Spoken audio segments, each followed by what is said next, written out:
Apat na bata sa Zamboanga, Sibugay ang nalibing ng buhay sa pagguho ng lupa sa gitna ng malakas na ulan. Sa lungsod ng Davao naman, isang batang naglalaro sa isang construction ang patay nang matabunan din siya ng lupa. Nakatutok si Teco Campo ng GMA Davao.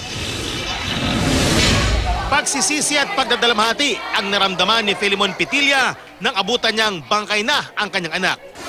Pauwi na sana siya nang makita ang 8 taong gulang na anak na si Ran sa isang construction site sa Barangay Komunal, Buhangin, Davao City, Miyerkules ng hapon. Pinaghahandaan pa naman daw ni Filimon ang pagpasok sana ng kanyang anak bilang grade 1 ngayong Lunes. Dong ayaw, anha dong, kay delikado. Basig mahulog ka, mapiang ka. Kwento ng mga kaibigan ng biktima. Nakita nila si Ran na nasa tuktok na malabundok ng lupa na itinambak ng construction site kung saan may nag-ooperate na bulldozer. Nahulog ang bata at natabunan ng lupa.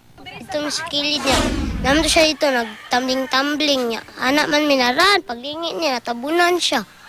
Naipit yung tail, dito siya natabunan. Ang bulldozer, while moving, ang bulldozer nagtrabaho. Motong ni-collapse ang mga balas na resulta na tabunan ang bata. Motong nag-try o rescue. Na ang injured nga bata, gitila sa SPMC, motong gitigdara sa doktor nga patay na siya. Sinubukan ng GMA News na makuha ng pahayag ang management ng subdivision, ngunit tumanggi ito. Pero ayon sa kaanak ng biktima, bumisita at nagbigay na ng tulong ang management ng subdivision at nangakong sasagutin ang lahat ng gastusin hanggang sa pagpapalibing. Ang driver naman ng bulldozer, hindi na mahagilap sa ngayon. Akong gihangyo sila, masurinder lang ang makadisgrasya.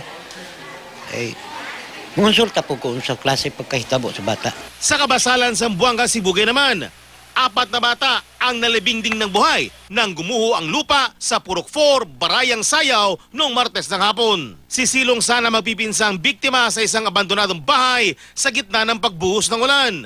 Pero biglang gumuho ang lupa at natabunan ng bahay kung saan sumilong ang mga biktima.